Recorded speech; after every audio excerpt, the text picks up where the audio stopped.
information that you need to like pour a glass of wine, light some candles, sit by the fire, and really like get to know.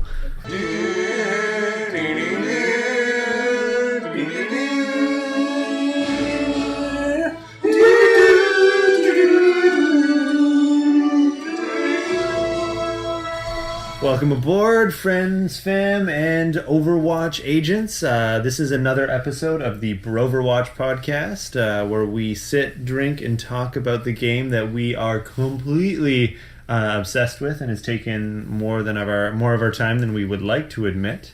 So thanks for listening, thanks for coming in, and let's get right to it and introduce the hosts of this drunken ship full of sailors that are ready to get on the salt seas. So who are the hosts? Who are you listening to? Whose sultry voices will you be hearing all evening? And seeing on this special video episode of Broverwatch. So if you're listening, go check out Broverwatch on YouTube, and you can see our lovely faces, the closest thing to seeing us in person. I mean, I've heard such wonderful things about the YouTube comment section, so I can't wait to hear what everyone has to say about our bodies. Salt out of the shaker. Just throw the cap off and pour it on and lick it off. Let us know what you really think. Yeah. YouTube is really the Mexican vacation that we've all been really looking for. So let's get some margaritas and get wily in the comment section, boys. Totally. So what are these voices you're hearing? First, we have Nick, whose sound barriers are so perfectly timed, they should permanently rename Lucio Winio. Guys, how you doing? I am so happy to be with you guys in person for once. Woo! Yeah, it's been like a whole 3 episodes since the last time we thought be able to get together. I really missed you guys. Doing the podcast from far away is wonderful, and like we can really balance the audio and have a good time, but I don't get to smell you guys, so that's it's been a long day. Yeah. Oh yeah. They haven't integrated that into the YouTube yet, but once we get smell-o-vision, you'll be able to embrace the cheese. 2020 on You Smell. You guys are not only going to be able to listen and watch us, you'll also be able to smell us, and will have been playing Overwatch for like 24 hours straight at that point. No one's really washed their dank tank yet, so you'll have the 2020 dank tank. It loses its luck if you wash it. Yeah. Also for listeners at home who aren't watching, just to get some context, we got Eric in the sandwich position on a love seat between 2 stinky bros, so that's why he has every right to complain. My filth is here with you boys, and I'm excited to build our own brand, if you know what I mean. We also have Riley Gideon Turner, whose 2 a.m. stumble is so balanced he was born to play Zenyatta. How you doing tonight, man? I'm doing great. I couldn't be happier to be here as well. I missed you over the last week. I missed everyone. Yeah. I missed Broverwatch. Yeah, I always tell friends, family, and work that you gotta like just chill for a couple hours, because I got to get drunk and talk about video games, and surprisingly everyone's okay with it. So, so who am I? I am Eric Chunky Dunfield, who has played so much support this week that I should basically uninstall the game and just professionally become a table, so I can just continue to carry all you guys. Carry everyone. Yeah. Throw some wheels on that table and just send it down a road. That's basically me. I am the payload. I am the payload. So thanks again for tuning in. This is a weekly podcast where we talk about Overwatch news, community events, and what we've been doing in game, and just generally get to hang out and have some fun with you guys. Heading into our first segment. What are we drinking? Yeah! That's my favorite part of the podcast, and we love coming up with unique things to do for this segment every week. So, Eric, what are you drinking? Oh, I'll just give you a little bit of a preview. Ooh, what is that? What does that sound? What ear feel does that really have to you? If you were to find that ear feel, you would probably think something a little chilly, a little cold, almost like like Arctic temperatures or Antarctic temperatures, maybe. Maybe.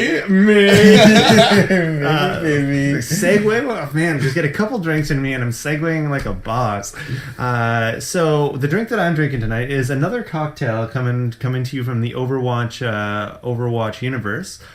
This one, we all have a bar here in Vancouver, which we are completely in love with, and that is the Shameful Tiki on Main Street, which is a tiki-themed bar that anytime we want to get, like, right fucked up, that's where you'll find us sharing large amounts of alcohol and getting nasty.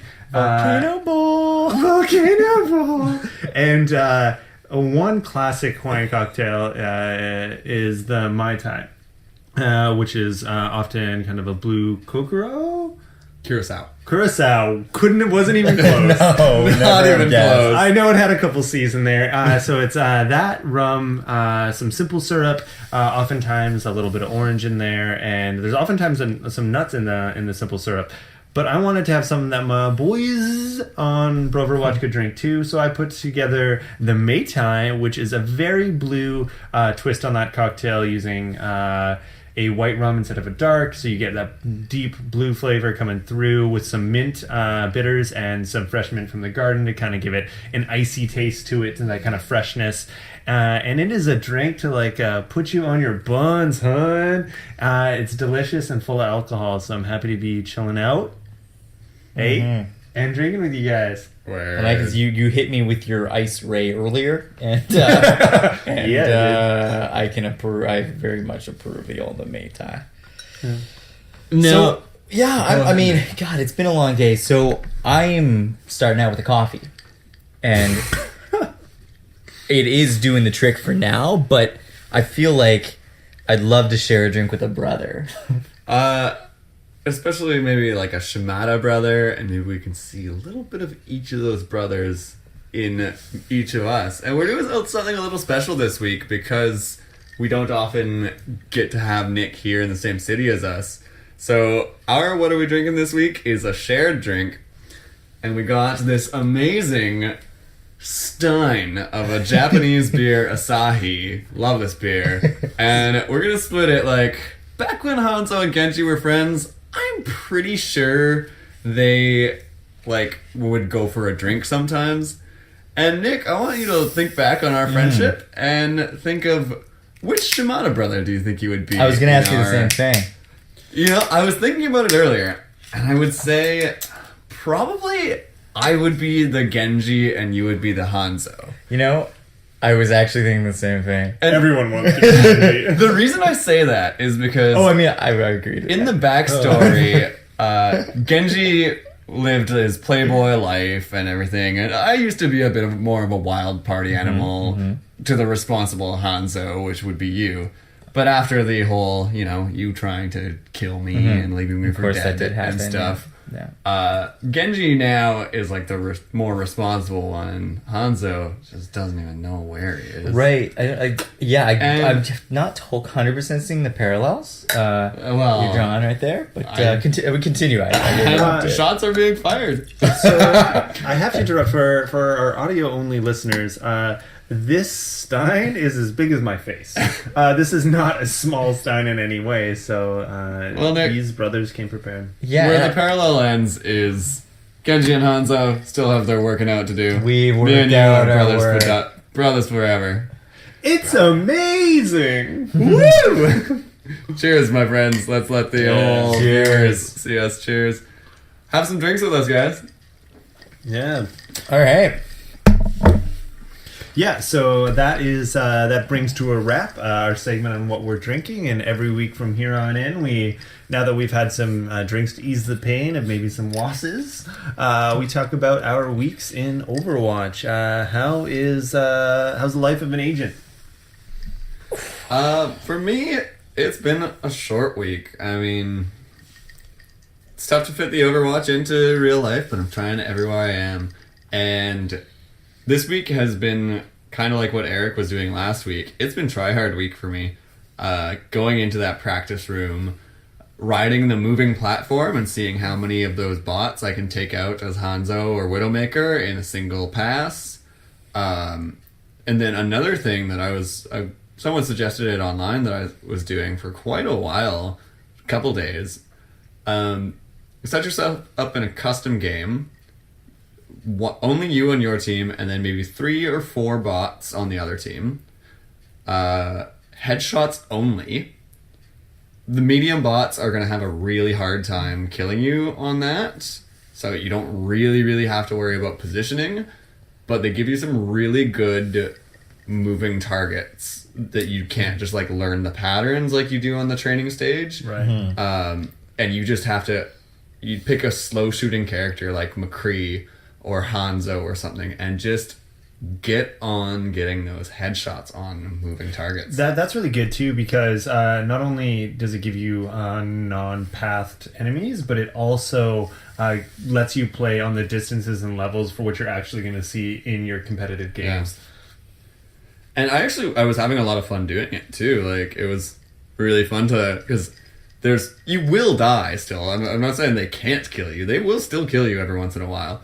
But it's fun to like try to push them back. I was doing it on Volsky Industries, and it was fun I eventually pushed them all the way back to their spawning point, just by like doing kind of 1v2 or 3 duels.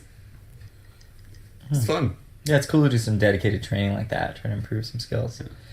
My week has been unfortunately short as well, just some traveling, busy with work, so not playing as much as I would like, but still a couple good nights. I don't know if we talked about last week the little more serious training that we've been doing with some of the guys.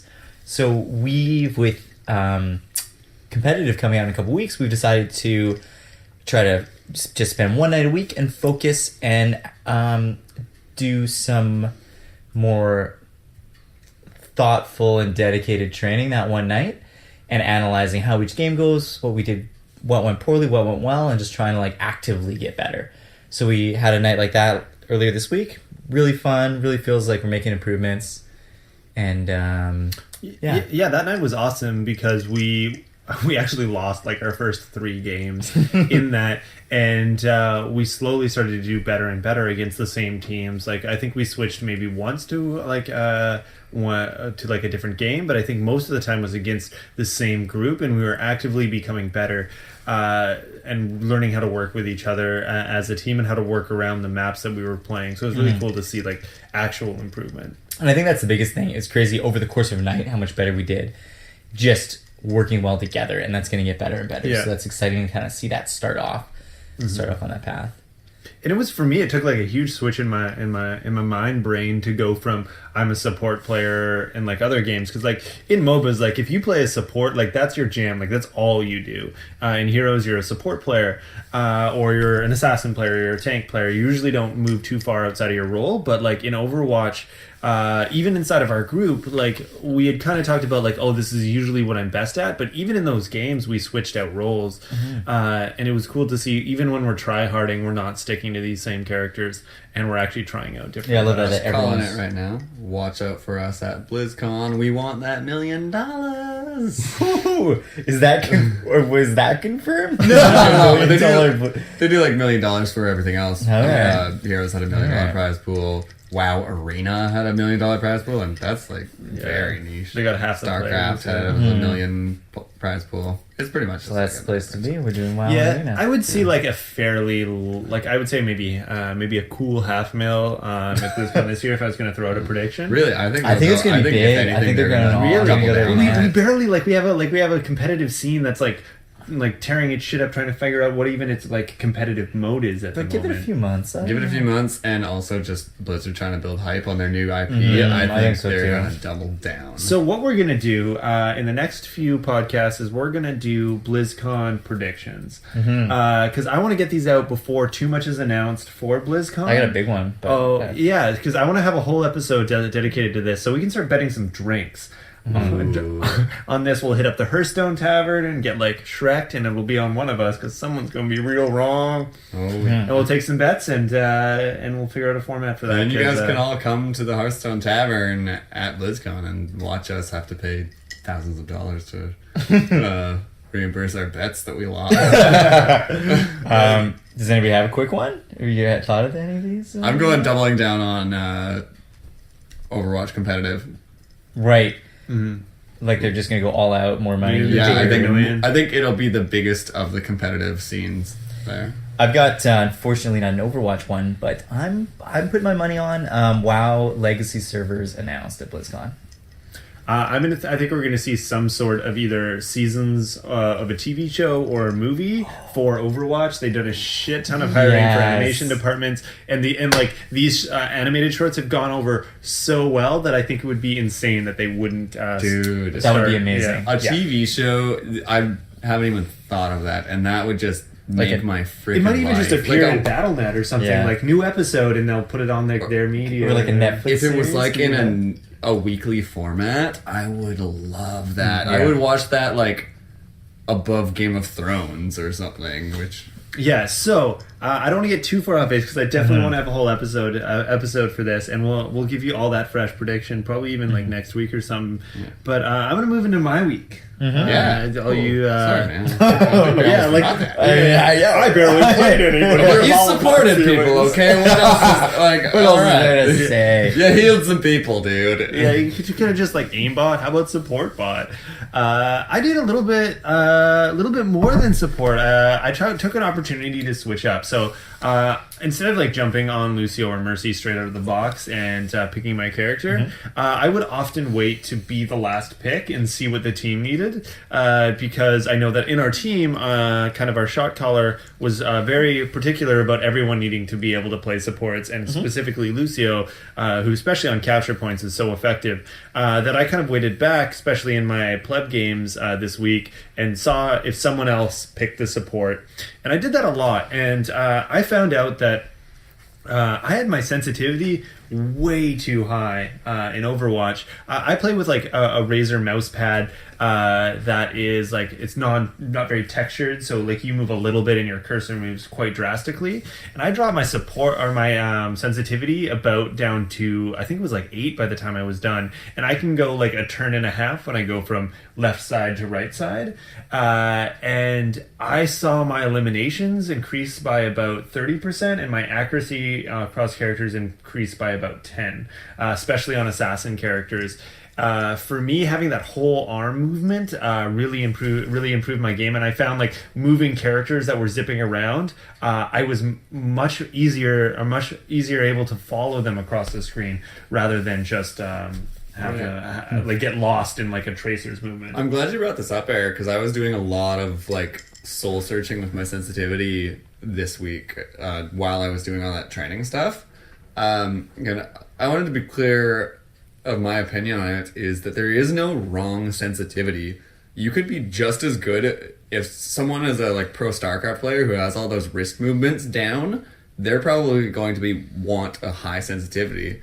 But if you're like not used to this kind of thing, maybe you're a console gamer but you're still playing this, it's totally fine to use elbow movements and arm movements, and it just, the thing is you can't change your sensitivity too much because you'll get used to something and then you're starting with square one again. What's the default that the I want to say 30-ish or I thought it was 15. I'm not sure. whatever default sensitivity is, I am using that in Overwatch, but my mouse, I'm using a Razer Naga mouse, and with the Synapses program, I've got the buttons on it that control the DPI. Yeah. So I'm running at around like 4,500 DPI. So and like I notice a big difference because you can customize on the if you are hitting like become more sensitive button, you can customize how big those increments are. Right. So I'm noticing like I was trying to do it at like 8,000-ish, and that was a little too sensitive for me, and now I'm down to like 4,500, and I'm doing a lot better with, I need to use a little more arm movement than just quick wrist flicks, but it's working better for me. And Yeah, the proof is in the pudding. Yeah. So like for me, like I dropped it down like insanely low, but my play, I can legitimately say that my play increased 30%. Totally. So like say what you want, like pro MLG sniper or whatever, but like I'm a way bigger asset to the teams I play on now because of that. and I don't see myself going back to a super high sensitivity because I'm having more fun. Like when you're able to track a flying character and get some hits on that feels awesome. Like having like this janky twitch that you can't even control isn't a fun gameplay, and it should always come back to like, are you having fun with the game? Totally. Find the sensitivity that I like and stick with it. Yeah, I like that. Hearing that a lot from both you guys. I've heard that from a few other people as well. Great tip to just try lowering it and see how it feels.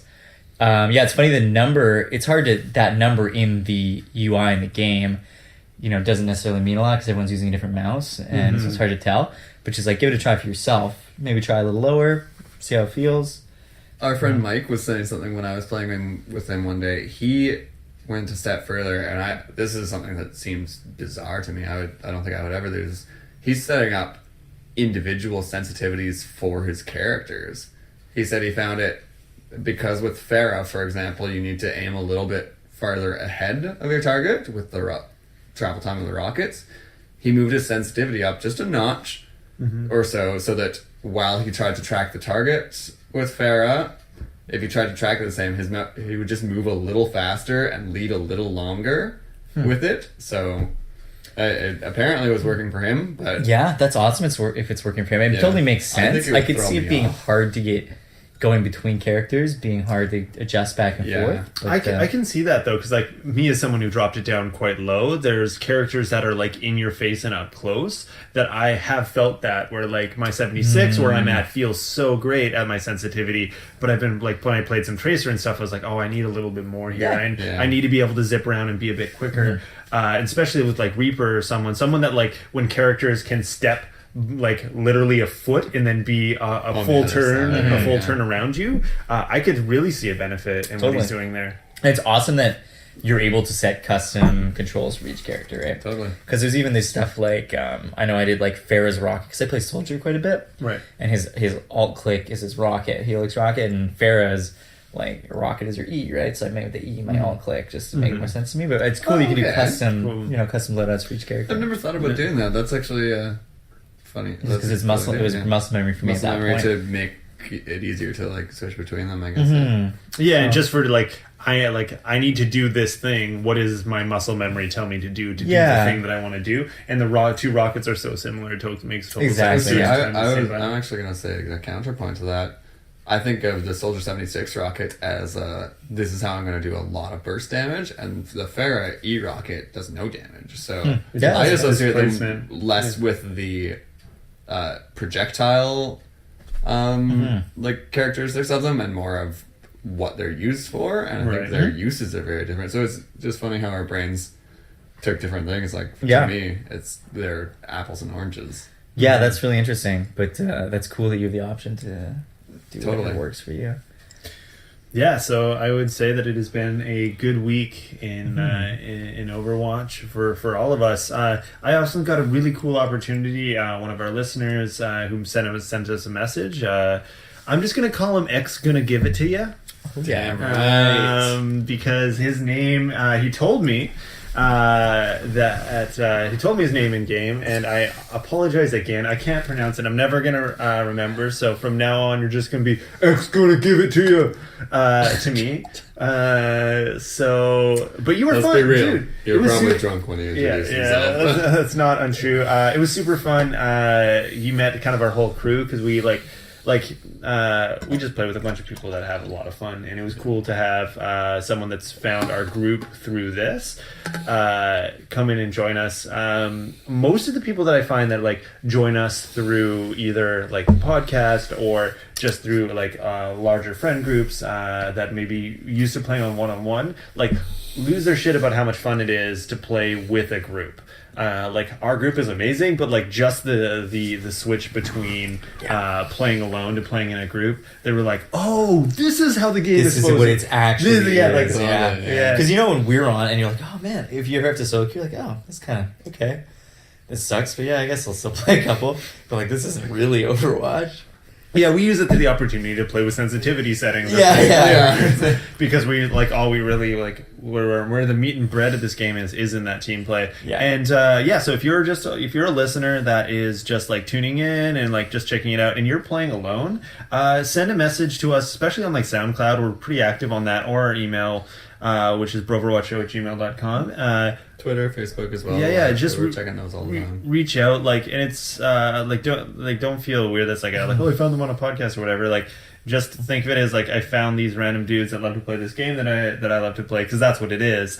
And join us and let's jump in. We often run at a full 6 stack, but we usually have about 4 or 5 people in the wings trying to jump into the 6 stack. So even if you're hey, do you know anyone that's looking to play? I'm sure we can send you a battle tag of someone. What I'm really waiting for is when the community gets big enough around this podcast and around our friends and everything, and friends of the podcast.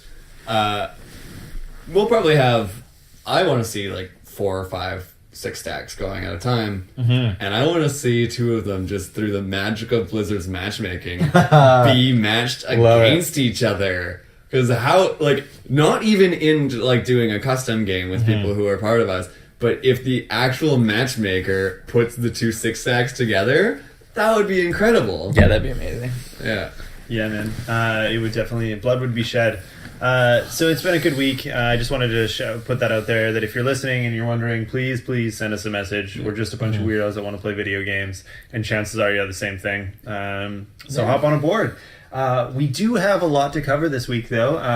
Not only did Blizzard give us some news, Reddit was fruitful this week as well. The first one, I just want to give a solid celebration to the game, because we passed a cool 10 mil. 10 mil, baby! Woo! Cheers. Ow, ow!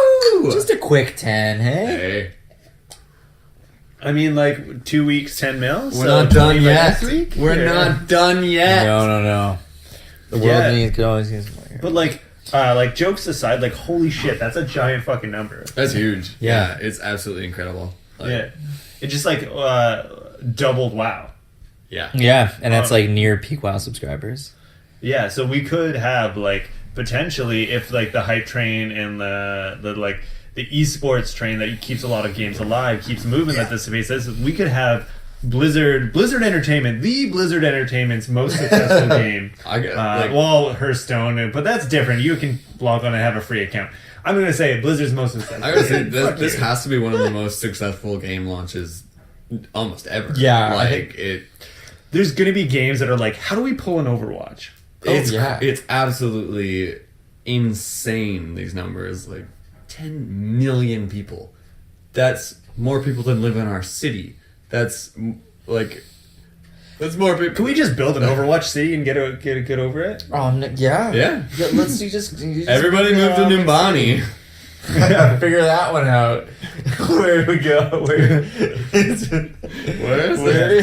So yeah. Congrats to everyone at Blizzard for creating such a rad freaking game that 10 million people want to get in on this jazz. Blizzard, we love you. Yeah, smooth launch, smooth couple weeks, and thanks for everyone on console that picked up the game for the money.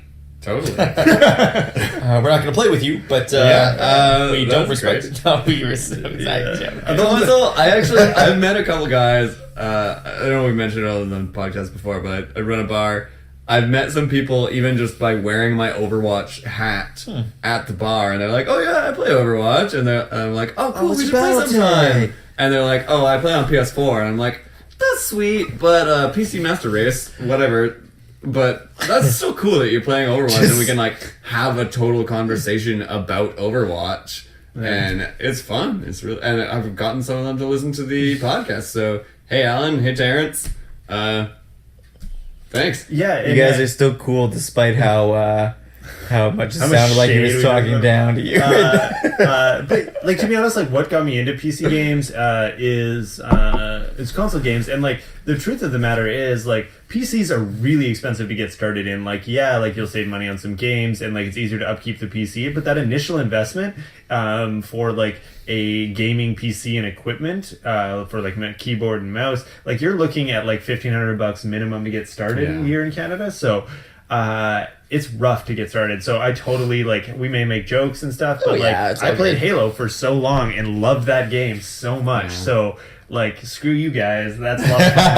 I will say, I just made the switch back to PC a couple months ago because I was a Mac guy for a good 8 years, and I made the switch back pretty solely for Overwatch. I mean, also so that I could have a computer that can run Legion to its full extent and just a lot of gaming in general, but it was basically Overwatch cost me $2,000. Like, this is the most expensive video game I've ever played. And It reminds me of the time I bought my first PC when I was 15 years old, worked in McDonald's all summer, made $1,800, bought a computer and Oblivion. So I bought an $1,800 copy of Oblivion. Looked like, you are still running on the same computer. I got that job just to buy the Oblivion. It was worth it, obviously. Oblivion was amazing. It's funny. It's still the same case. Everything inside is different, but yeah, it's still the same. It's so funny to me because you're like obviously a total hunk. And like you spent like your 15 years old like summer. I spent my teenage years well, you can say. So what did like they were either inside McDonald's or inside my house on my computer playing Oblivion for the last. So what did the attractive dude with good teeth in your school do for his summer vacation? Worked at McDonald's so he could play Oblivion. Yeah. Oh yeah. Which is why I'm so proud of you. I really appreciate it. Oh man. Made ties to the brain, man. Made ties to the brain. So congratulations, Overwatch, on hitting 10 mil. So on top of 10 mil, we got another present coming in today. It arrived. We got a patch. Balance patch number 1, baby. Let's go over the deets. I mean, it's so great they call it a patch. I mean, like a nicotine patch is a patch, and then like that handles an addiction and like keeps it at bay. Blizzard patches just make the addiction more intense, but I mean, they both do stuff with addictions. So so great. We got a hit. So let's go over some of the highlights of this patch. I'm gonna load over to the patch notes here. So big one that everyone was talking about for a couple weeks recently has been McCree, Peacekeeper, the Fan the Hammer. And we were all going over what this change could be, because right now, or not right now, yesterday, Fan the Hammer was just a little too crazy. It was doing lots of damage. It could rip apart almost any character. So what happened to it is the recovery time that it takes after he fires to start reloading got shortened. And you might think that sounds like a buff, because that is a buff. But the damage was reduced from 70 to 45 per bullet. And so what that means is it was doing 70 per bullet, 6 bullets plus a combat roll, and then 6 more bullets. It was insane. It was like 700 or 800 some damage. Now, doing 45 damage after 2 of them, it's 560 damage. So even if, and it's a big if because landing all 6 bullets from both rounds is hard, he still can't kill a Roadhog in those 2 clips, which is, unless there's a headshot involved. But if you're aiming for that headshot, chances are you're not going to hit all the bullets. So I think it's definitely necessary. Also, the big thing here is it will take 3 of the bullets plus the flashbang damage to kill a Tracer, whereas it used to take 2.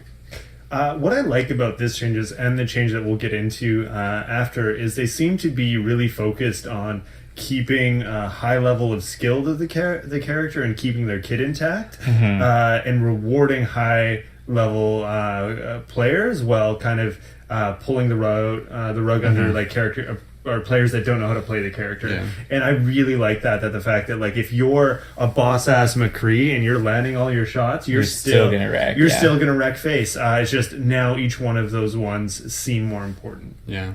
I think it's a really important thing because actually, as I've said on the podcast before, McCree is my most played character. I really like him, but I was trying especially not to play him this past week because I knew these nerfs were coming and I didn't want to like get really used to this thing until I could try it out and then just have it change on me. And during this week I've been so frustrated with like just turning around a corner and no matter who I am, just flashbang, Fan Hammer, because right now, or sorry, not right now again, yesterday every team was running 2 McCrees, so corners are just the least safe thing ever. And it's just not fun. It feels undeserved to just get like surprise flashbang killed as like a giant character. Like not only are these changes like pulling like the skill floor and pulling that pushing that a little higher. It's also making it so that like the characters' kits and playing against the characters are just more fun. Make the game more fun in general. Totally. And I love that they've talked about that directly, like that's something that they're looking at is like that frustration factor, right? Yeah, because I had a really good game this week with a bunch of our friends where we met this dude named Cinnamon Bun. I wasn't there for that. Oh my god, it was fantastic. Like we were I don't know, we were just getting a little wet and wild. Oh, it's just Cinnamon Bun. Cinnamon Bun, man, Nice. Cinnamon Bun. I never even heard you talk, boy, but man, I want me some sick slippery cinnamon bun. Oh god. God, I hope That's the tagline of the episode. I hope Wow. Cindy hears some of this, but it was just it brought me back because we were half just throwing jabs at this guy and then singing him songs and stuff just because his username was fun, and we won the games and they were really fun, but it really brought back to me why I play video games in general, not just Overwatch, but because they're fun and it's fun to be with your friends doing something. And I like it that these balance changes keep competitive play in check and keep it a very serious balanced game, but at the same time are based around that thing that I love about video games so much, which is having fun with people you like. Totally. And we had the other big change on the patch notes, and this is super related to the fun factor, is Widowmaker's change. So this is relating to the scope shot of it, and what they've done is decreased the base damage from 15 to 12. And so the way Widowmaker's scope works is if you just quick scope someone, your shot does 12 damage. And over the second of holding a shot, it goes from 12 damage up to 120 damage. And if you shoot somewhere in the middle, you'll maybe do 60 damage or whatever. But to get a full shot, I think we're asking our producer here to maybe grab us a beer. I don't know what we're doing here, but if you're watching at home, that's what's happening. Going back to what I was saying. So they reduced it to 12. However, and what they did that for, is you can't one-shot tracers and Zenyatas and unmexed divas with body shots anymore. It'll do 120 damage rather than 150. But the headshot damage multiplier has been raised from double damage to 2.5 times the damage, which makes headshots do the same amount of damage as they were doing before. Yeah, that's so awesome. a scoped, fully charged headshot will still do 300 damage. It will still be able to one-shot a Bastion. It will still... Headshots are not changing in it, which is super cool because people should be rewarded for getting those headshots. A headshot with a Widowmaker, should one-shot nearly everyone. Everyone except a tank. Yeah. Yeah, and there was a really good post. When the patch notes went up on Reddit, there was a specific person that did the math and said, this is how much a body shot will do, and this is how much a headshot will do, and kind of outlined that information for us. And I think that was super useful for me now when I get killed on a single shot. I know it's from a highly skilled player, and it wasn't just someone coming out of nowhere and just body shotting me and I'm dead. Totally, and that's what I feel as well. I am a big Zenyatta player, and it was pretty crushing to just walk out and get body shotted. And you could even watch the kill cam and see the Widowmaker just shooting you in the freaking foot or something. And it just felt bad. And now I'm really glad. Actually, it was funny. We were talking on Facebook earlier before this episode aired. And our friend who plays a lot of Widowmaker didn't read the patch notes. And one of the things he said, we were talking to him while he was playing. And he was like, what the fuck? I just shot a Zenyatta and he didn't die. And we were just like, yeah, that's how it should work, man. You didn't hit the headshot. He shouldn't die. And I'm so happy, specifically because of Zenyatta. The poor guy's been beat up this whole time, and he's just not fun. Well, it's not it sucks to play him right now because a Widowmaker can take you out so easily. But his kit is so fun to play. Yeah, he's so potentially powerful, but his where he has to be in line of sight to keep his orbs up means that he needs to be out there in the action. And then he's so vulnerable with that 150. this is such a nice quality of life change for him. Right. So Eric, you did some of the math earlier, and I think this sounds like crazy low numbers, but for Zenyatta, if you do get body shot by a Widowmaker, you have roughly a third of a second to react and get behind your Reinhardt's barrier or go the frick back to where you were. And that sounds crazy, but we're underestimating how quickly our motions are actually happening in this game. You do react very quickly when you see that screen just go red. So it just gives you a bit of a safety net. Yeah, it's only a fraction of a second before she can hit you with that other bullet, but you're gonna get that noise that every character gets when you get hurt a lot, and then you're gonna have that minute just to, or you don't even have to get behind cover, just move around move it, so she can hit you start again. Jumping, start crouching, do something that she doesn't hit you again right away. Yeah, that's awesome. Just that little, there's just little tweaks like that. It's not nothing like crazy and knee jerky. My math might have been a little bit off. Widowmaker uncharged rate per second is actually 2 shots per second. So it might be just over. It might be 2/3 of a second, but it's still very much a very little amount of time. But it is enough that like you have a chance to react. Whereas before, like, you had zero input when your job was to be helping the team, using your orb, and, like, just doing anything. And what it felt like with Zenyatta playing against the Widowmaker was... Switch to Mercy. Switch to Mercy. I have to change.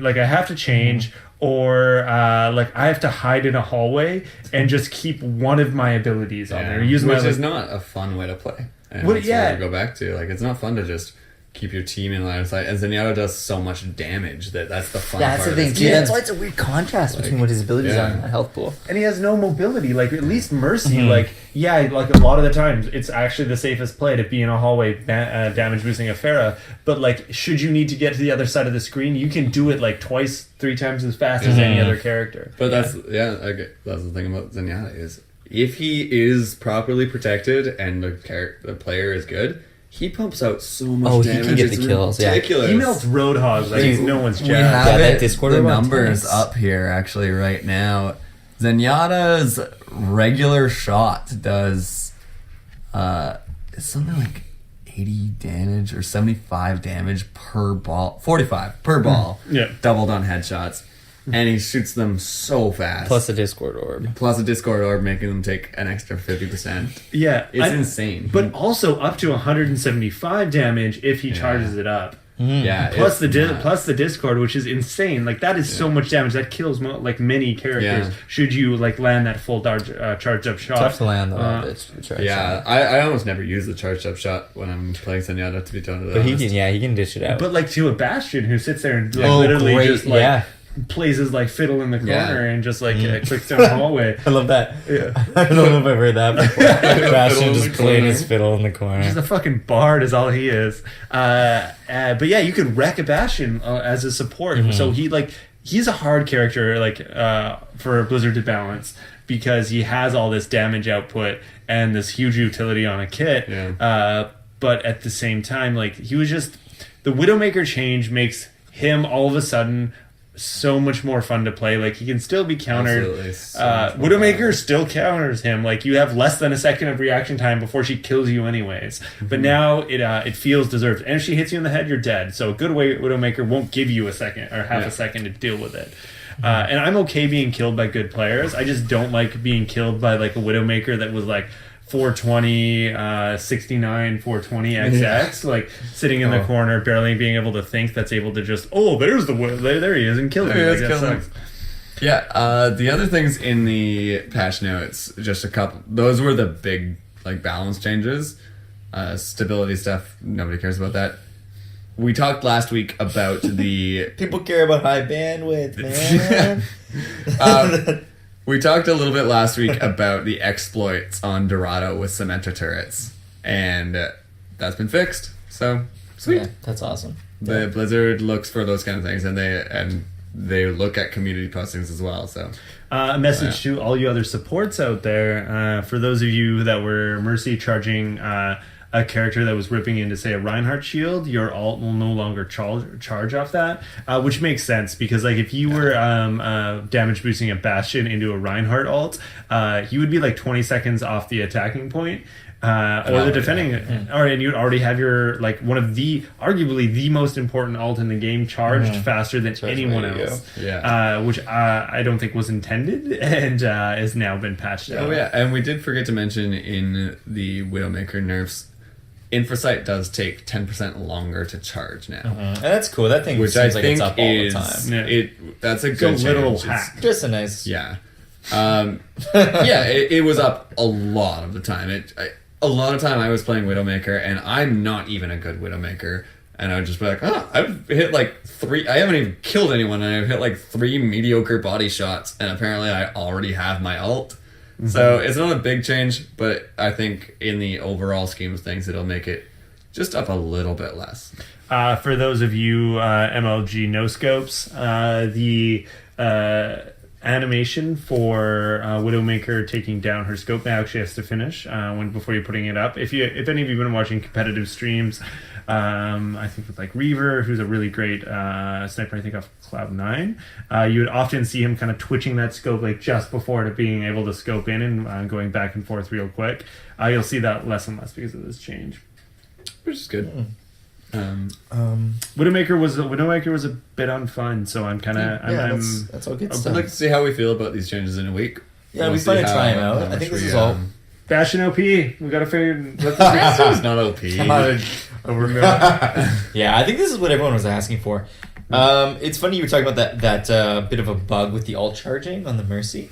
There is something fun about like figuring out all those weird things. Like, does this work? Does this work? Can I charge Zarya's shields by putting it on a Junkrat and then hitting myself while I'm in the spawn area? Or can I charge it by like putting it on someone and then jumping off the edge? Like, there's something fun about discovering all the little subtleties of how those moves work. There's a huge like with Mercy. There's the huge when like her damage boost only actually applies when the projectile or thing you're charging does damage, and if your ult has health, chances are damage boost won't affect it. So for example, two ults that feel kind of similar, Diva's ult and Junkrat's ult, damage boost on Junkrat won't increase the damage on his Riptire, but on like Diva's nerf this, it will actually increase the damage of that. But So like are you But that saying does 1,000 You anyway. need to be holding it on Diva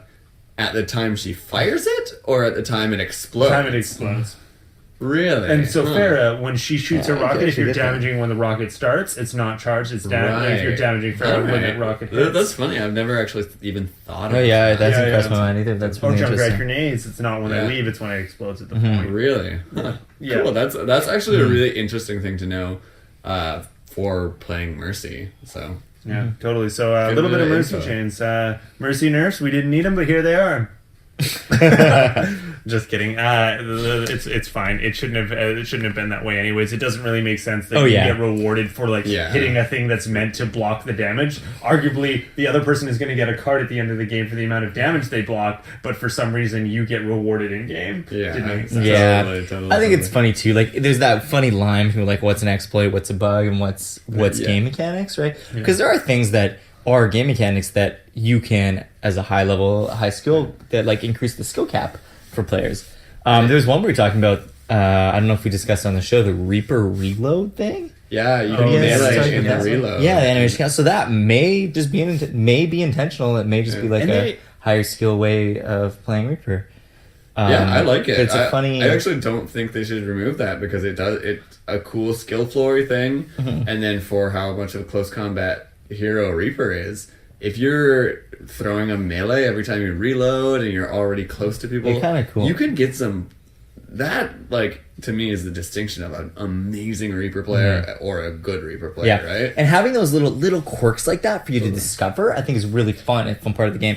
And then I don't think like you need to be worried about using that kind of stuff. If they decide to patch it out, they patch it out. That's fine. Yeah, and it's available to, but like it's not game breaking, and it's available to both teams. Like Halo's BXR combo became like a badge of honor around that game, where you would melee X to cancel it and then shoot right away, and it was like a kill and like it was a kill really quickly. Yeah. And if the BXR combo was just like, oh, like do you bleed Mountain Dew, and do you, like, are your teeth Cheetos? Like if you had that cred, you like all you did was BXR and no scope for days. I mean, you're talking about like exploits, bugs, and game mechanics, right? And I'm a huge Super Smash Bros. Melee player as well as this, and that game is entirely it's got the biggest competitive meta that Nintendo has ever made, and all of the competitive is made on exploits and bugs. I know, right? It's a gray area, man. There's times where I made. see bans and I feel a little bit like bad for the. Sometimes I feel bad for the people where it's like, what do you know is the difference between playing the mechanics to their fullest and exploiting, right? Yeah. sometimes it's very It can gray. be pretty gray. Yeah.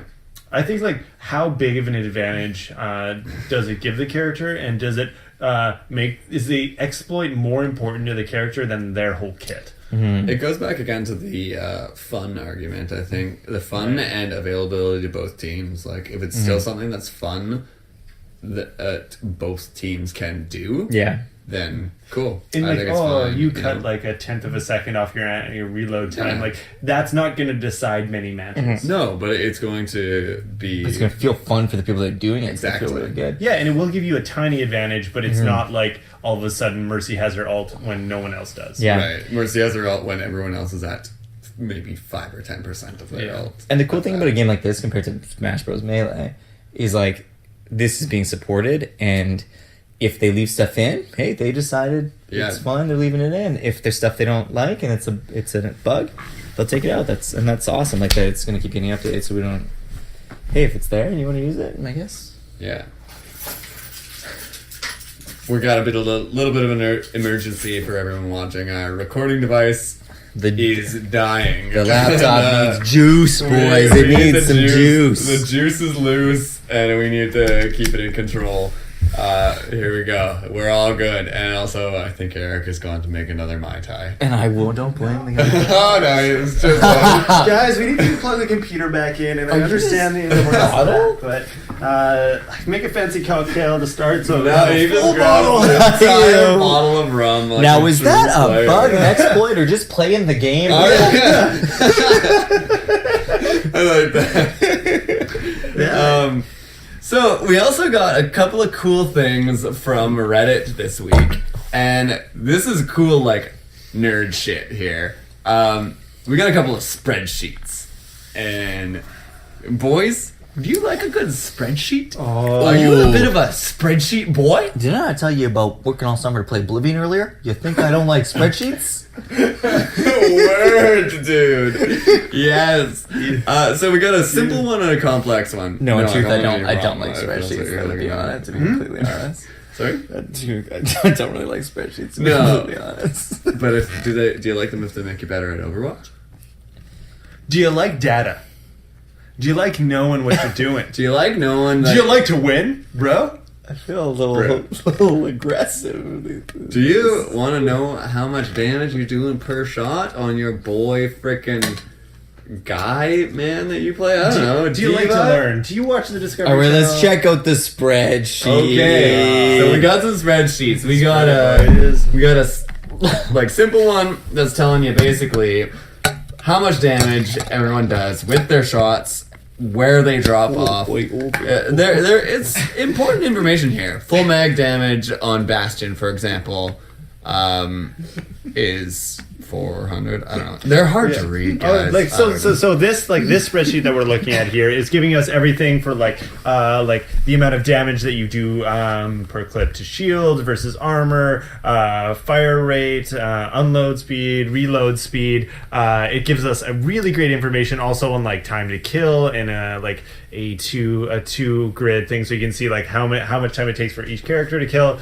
another character, and it gives us like information that you need to like pour a glass of wine, light some candles, sit by the fire, and really like get to know And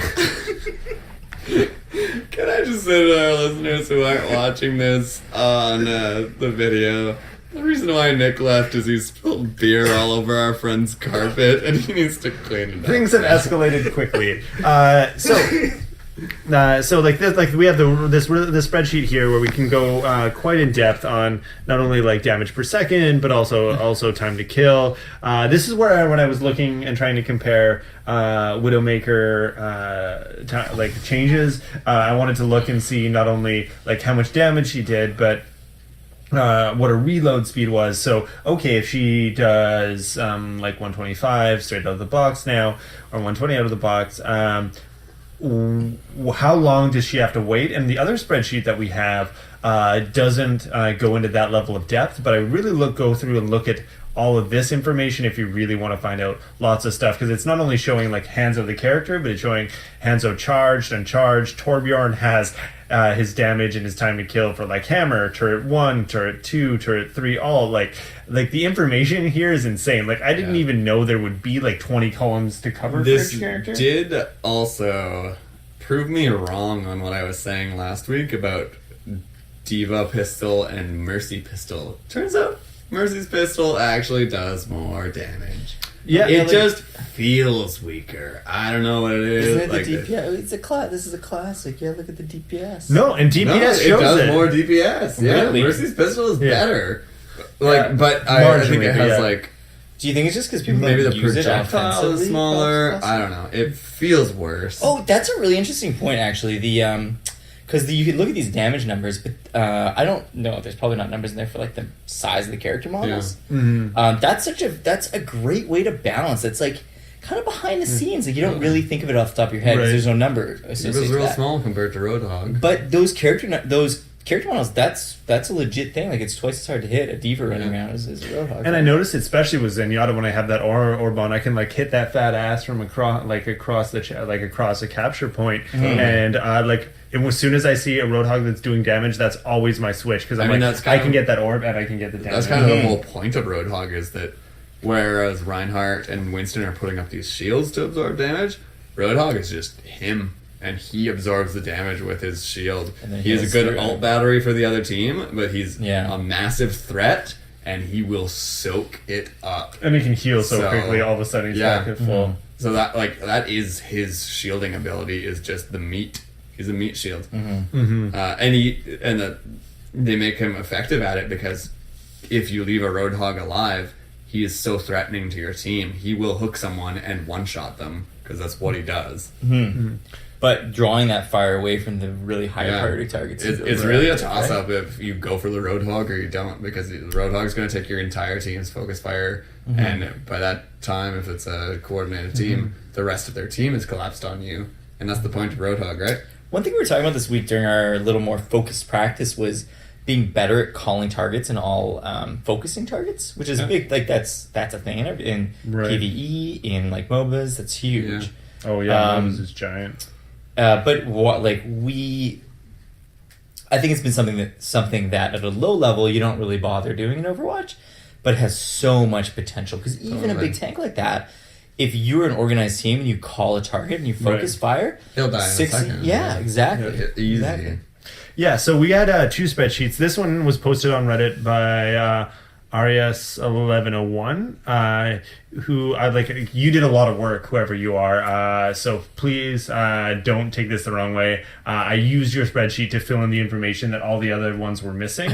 But I came there and I was like, holy crap, I don't have time to learn all this. Yeah. So I found a second one by Rado123. This one is very simple, but it gives you a lot of the larger overview information that you're looking for. So it separates the characters by their role and gives kind of their damage, and that's really, maybe their healing as well, but that's really about it. It doesn't give you much extra information, but it gives you that big information of like, how much does my pistol do? Yeah.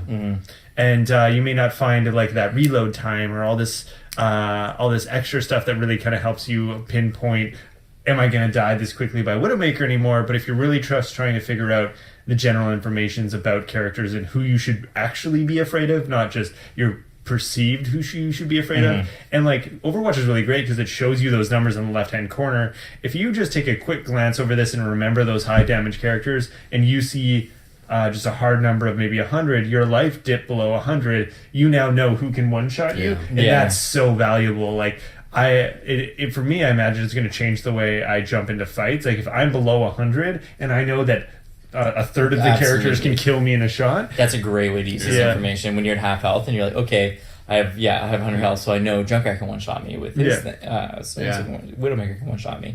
This is it the lets you know when to spreadsheet go I'm for on. those health packs really well. Totally. And stuff too, yeah, right? if you're in the one hit territory, you might go get a health pack. Doesn't matter. Yeah. This is the kind of info I want. Like to be like, oh, do I have to hit with 2 or 3 Junkrat grenades to kill someone, depending on the character, depending what health they're at. You got a couple of other things like going on in that same vein. Like you're more used to your team if you take 10 seconds to go grab a health pack and get back than you are to go in, die, to have a 10-second respawn, and then run back. Oh yeah. Except for sometimes D.Va brings up a really good argument in here.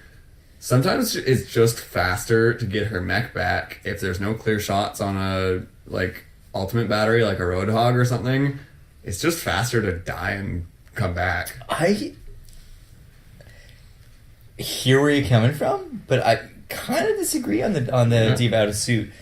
I think D.Va out of suit is actually really powerful. I'm with. I always love to like try to do my flanking with her, but it goes against her role. I know. And that's the thing, is you're not providing your role while you're out of suit. Yeah, but if you're still laying down some damage, though, it's a weird role. She's got a weird role. I feel that like D.Va and Winston fall in this category where they're almost like, if we were to look at heroes, there had the term of bruiser come up very often. Yeah, you had your main tank. I completely agree with you that both of those characters fall. And like, because I was playing a game yesterday, and they had just steamrolled us on Dorado all the way to that last point before the payload parks in that like science center. And what had happened is we were just getting rolled, and I was like, crap, like I'm doing zero help as this assassin character that I'm playing. So I switched to Winston and just hopped over that barrier and just dove and killed their Mercy and their backline like 6 times in a row. And all of a sudden we won that match, and I in no way was filling a tank role because I wasn't protecting my team. I was just meaty enough to kill a high priority target, throw it at my shield, and then get out. Yeah, and that's awesome, and that's fine. Like, there's 4 rules in the game client. Like, bruiser isn't one of them, but that's fine. We all know what that means. Yeah, and that's still a valuable job that you're doing, right? Yeah, and those characters who can be off tanks as well. Like, okay, you got your Reinhardt on the payload.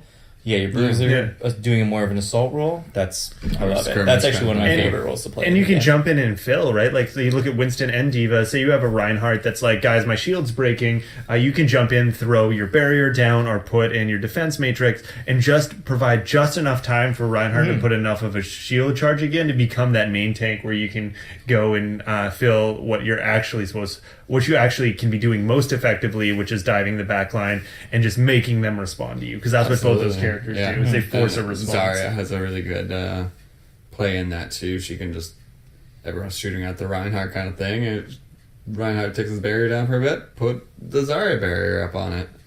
You know, that's a good way to get your Zarya to be turned into a fucking killing machine too, you know. Yeah, so these are really great community content that Reddit's been kind of pumping out this week. There is a website that we're going to discuss next week that puts out a really cool infographic. This week, for those of you that follow the competitive scene, we saw a hero limit to 1 hero per team.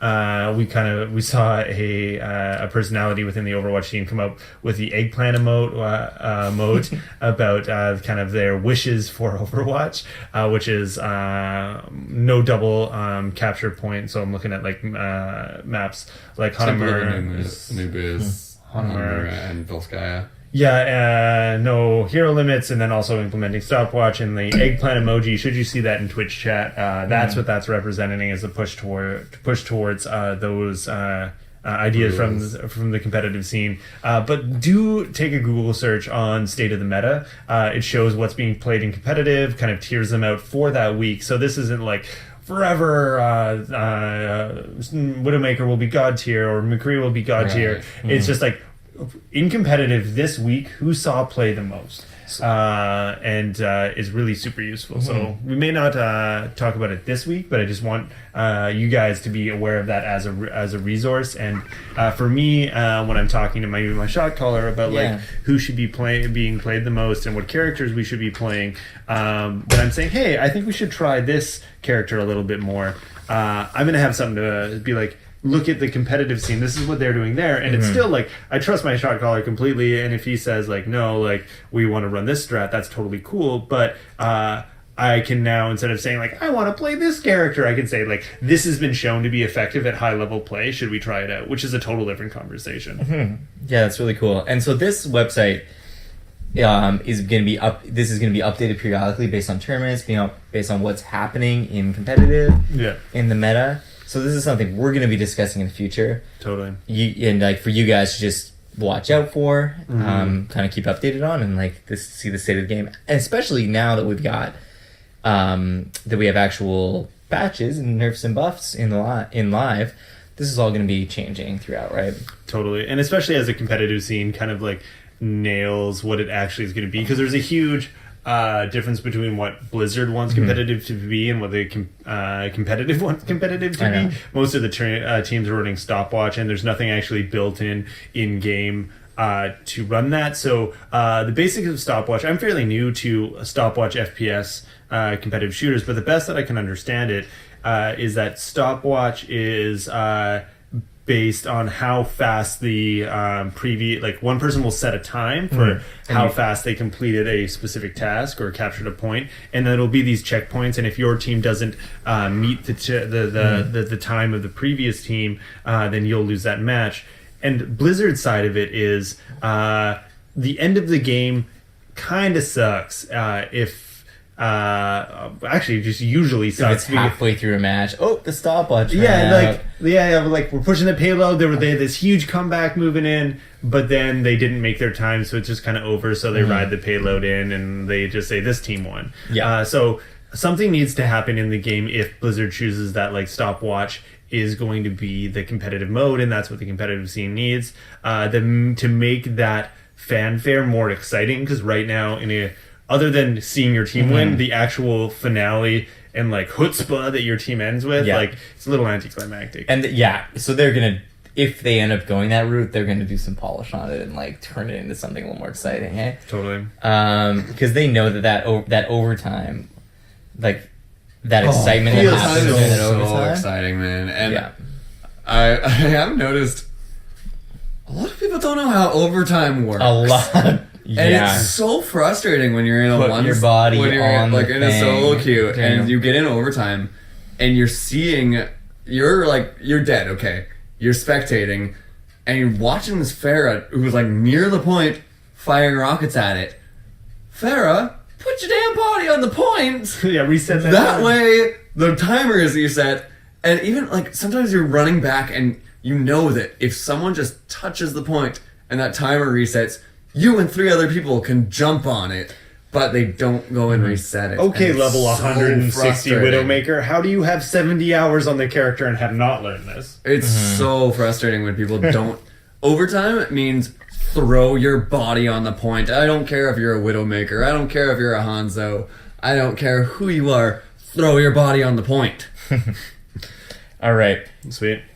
Do you guys want to talk quickly about the machine? Absolutely. Let's just chat really quickly about it. I do want to wrap it up pretty quick. We're pushing a little bit late, but I definitely want to make sure that people have a chance to check this out. So let's talk real quick. Yeah, I just saw this on MMO Champion. It was linked up. It was somebody's YouTube video who did some machinima, and like we've all seen like WoW machinima in the past, right? So that I'm not, as far as I understand, that term just means like you're actually using the in-game assets to make a little fan video, but you're moving them around and doing the animations yourself. Right. So it looks like people have got the Overwatch assets, like the in-game character models, and are doing some cool machinima with them. Right. So this one that we have linked here is a Diva short. What was the title? Diva Online. Yes. And it's like 5 minutes long. It's like Diva and Tracer. Diva and Tracer and a Colossus from StarCraft. A soldier. A couple of stuff from soldier Team Fortress. stuff. Team Fortress Yeah. 2 assets. It's really funny. All of 'cause it's- Diva's voice lines, like her one-liners. Yeah, it's Because pretty. it's the only audio they had. But I think this is actually really, really cool. It's And, like, cool. I totally agree. I think it's hilarious. Like, I'm as someone who's played a lot of StarCraft, and I don't know how much StarCraft you guys have played, so maybe you didn't recognize the Colossus. But I just saw it, and I was like, this is hilarious. This is Diva, a StarCraft player, fighting against a StarCraft unit. That's And awesome. also, in it, they took some liberties, and they made it so that Diva plays Protoss in StarCraft. I don't know if Diva's a Protoss kind of player. She She's a seems tank, like more man. of a Zergy type She's a person. tank. Yeah, it doesn't have anything to do with it. For me, what this kind of like got me excited about, like I thought the short was like fun, and I think it was really kind of cool what they were able to do with the tech that they have, because they did like Yeah. some really cool stuff. So like it shows that like the nerds we won. Shooters used to be this realm of like the Call of Duty like monster drinker kind of like neckbeard in your basement, but now it's like the same dudes that were playing World of Warcraft and like RP servers making stories are the same people that are playing this game, and it's like 10 million copies, like screaming up the ladder on Twitch, and like weirdos that like crazy video games are the ones that are making cool stuff for this game and continuing like the health of the community. So please make more. I can't wait to dive more into like the lore and the nerdy shit of Overwatch. Yeah, I want to say as our kind of signing off bit, real special thanks to our producer for this episode, for this special video episode, Kyle. Set up this amazing light that's been blinding me the whole time, but making me look so damn good. And special thanks to Kyle, our producer. Kyle, you're awesome. And the camera did just die. Riley, I mean. We're going to roll this all together. You're going to get the video audio mixed. Yeah. It'll all be seamless in the Totally. final product. So, I'm Riley. We got... Eric Chunky Dunfield.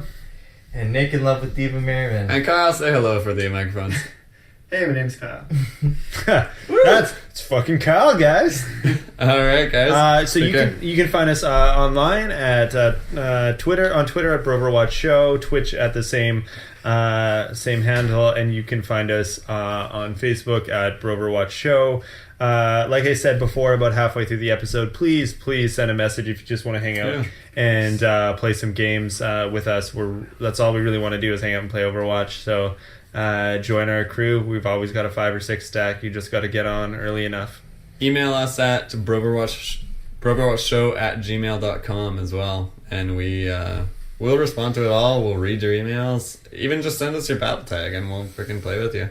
And we'll say it live on the show. And then you'll get a lot of people trying to play with you. Yeah, no. Sweet. Thanks for tuning in. Let's get drunk and Woo! cuddle. Peace out, dudes.